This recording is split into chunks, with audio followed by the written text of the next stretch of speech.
తిరుమలలో చదివే 90% of students కి అక్కడ చదవడం ఇష్టం ఉండదు, ఇంక్లూడింగ్ నాకు కూడా.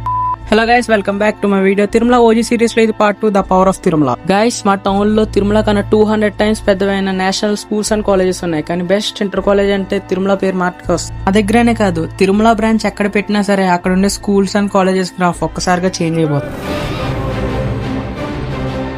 మీరు నమ్మకపోతే రీసెంట్ గా తణుకులో పెట్టిన బ్రాంచ్ చూస్తే మీకు తెలుస్తుంది ఎందుకు తిరుమలకి ఎంత డిమాండ్ అండ్ క్రేజ్. పేరెంట్స్ అందరూ ఎందుకు అంత ఇంట్రెస్ట్ చూపిస్తారు వాళ్ళ పిల్లల్ని అక్కడ జాయిన్ చేద్దామని. వాళ్ళు పెట్టే స్టడీ షెడ్యూల్స్ గానీ టైమింగ్స్ గానీ చాలా డిఫరెంట్ గా ఉంటాయి compare to other institute. Bro, అసలు 8:30 నుంచి 6:30 వరకు టైమింగ్ నేను ఎక్కడా చూడలేదు, ఒక తిరుమలలో తప్ప. అవగాహన సదస్సులో కొన్ని 100 మంది ఎగ్జామ్లు రాస్తారు, కానీ అందరినీ జాయిన్ చేసుకోడు, ఓన్లీ పాస్ అయిన మాత్రమే జాయిన్ చేసుకుంటాడు. సపోజ్ మా తమ్ముడు 8th క్లాస్ లో ఎగ్జామ్ 2 times రాసి ఫెయిల్ అయిపోయాడు, జాయిన్ చేసుకోవాలి. 9th క్లాస్ లో ఎగ్జామ్ అవుతే అప్పుడు జాయిన్ చేసుకున్నాడు. ఎంత ఎలా ఉన్నా అక్కడ చదివే 90% ఆఫ్ స్టూడెంట్స్ అక్కడ చదవడం ఇష్టం ఉండదు, ఇంక్లూడింగ్ నాకు కూడా. మీరు ఎప్పుడు రియలైజ్ అవుతారో తెలుసా? మీరు ఒక బోర్డ్ ఎగ్జామ్ రాసి మీ రిజల్ట్స్ చూసుకున్నప్పుడు అప్పుడు మీరు హ్యాపీగా ఫీల్ అవుతారు, తిరుమలలో చదివి మంచి పని చేశారా, తిరుమలలో చదవడం వల్ల నాకు ఇన్ని మంచి మార్క్స్ వచ్చినాయి. మీరు నమ్మినా నమ్మకపోయినా ఇది నిజం, నాకు కూడా ఆ టైంలో సేమ్ ఫీలింగ్ వచ్చింది. ఇది పాస్ అవుట్ స్టూడెంట్స్ బాగా తెలుస్తుంది. దీని మీద మీ ఒపీనియన్ ఏంటో కామెంట్ చేయండి. వీడియో అయితే లైక్ చేసి ఫాలో చేయండి. తిరుమల ఫాలో అయిపోండి.